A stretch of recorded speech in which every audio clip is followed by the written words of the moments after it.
কিরে চুপ করে আছিস কেন? মুখে কোনো কথা নাই? তুই সোবানকে খুন করে তোর নিজের গর্ত নিজেই খুঁড়েছিস।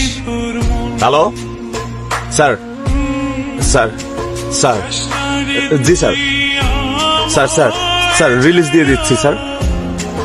আপনার জামিন হয়ে গেছে, আপনি চলে যেতে পারেন।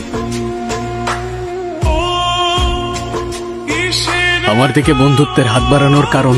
এই এলাকাটা আমাদের জন্য একটা গোল্ড মাইন। এখানে যে মাথা হয়ে আসুক না কেন তার সাথে আমাদের ব্যবসা করতে হবে। আমি তো আপনাদের হয়ে কাজ করি না। আমরা আপনার ভাড়া করতে আসি নাই, আমরা আসছি আপনার সাথে অংশীদার করতে, পার্টনার। দিন কেমন গেল তোর? কিরে কি হইছে? কথা বলতেছিস না কেন? সোবানরে মায়েরা আমি নিজে মালিক হইছাম। সবাই আপনার লগে কথা কইতে ভয় পায়, তাকাইতে ভয় পায়। তাহলে আমি কোন সাহস নিয়ে কথা কমু? তাহলে বলিস না, সবাই তো তাই থাকে। 16 বছর জেলে থাকার পর ভাবছিলাম বাইরের পৃথিবীটা আমার জন্য অপেক্ষা করতেছে, কিন্তু বের হয়ে দেখলাম শালা এই দুনিয়া তো সেই দুনিয়ার থেকেও